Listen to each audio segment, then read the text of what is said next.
అందరికీ నమస్కారం అండి. మినీ ఫ్యాన్ టాయ్ అండి ఇది. ఎంత ప్రెస్ చేస్తున్నా తిరగట్లేదు, పిల్లలు పోగొట్టేశారని చెప్పేసి ఒకసారి ట్రై చేద్దామని ఓపెన్ చేస్తున్నాను. ఇందులో 5 స్క్రూలు ఉంటాయి. ఈ 5 స్క్రూలు విప్పదీసిన తర్వాత పై టాప్ని ఓపెన్ చేసుకోవాలి. ఇది ఇలా ఓపెన్ చేసిన తర్వాత ఇందులో 3 చక్రాలు లాంటివి ఉంటాయండి.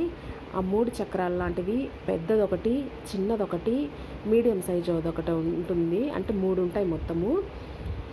ఫస్ట్ పెద్ద సైజు ఉండేది ప్రెస్ చేసే దాని దగ్గర హోల్లో పెట్టుకోవాలండి. ఇట్లా ముళ్ళు ఉంది కదా, అది కిందకి రావాలి. దాన్ని ప్రెస్ చేసినప్పుడు ఇలా తిరగాలండి.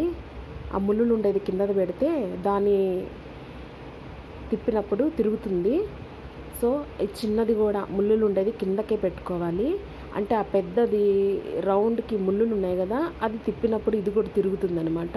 ఈ చిన్నది తిరిగినప్పుడు ఆ మీడియం సైజుది కూడా తిరుగుతుంది. సో నేను వీడియోలో చూపించిన విధంగా సేమ్ ఎలా ఉందో అలాగే పెట్టుకోండి. మీడియం సైజుది పైన ఉంటుంది, అది ముళ్ళులు ఉండేది పైకి రావాలి. ఈ చిన్నది పెద్దది నునుపు ఉండేది పైకి రావాలండి. సో ఇలా పెట్టేసేసి ఎలా ఉన్నిందో యథావిధంగా అలాగే క్యాప్ పెట్టేసేసుకోండి. సో ప్రెస్ చేసినప్పుడు తిరుగుతుంది. నా వీడియో నచ్చినట్లయితే వీడియోని లైక్ చేసి మీ ఫ్రెండ్స్కి షేర్ చేయండి. అలాగే మరిన్ని వీడియోస్ కోసం నా ఛానల్ని సబ్స్క్రైబ్ చేసుకోండి. Thank you for watching.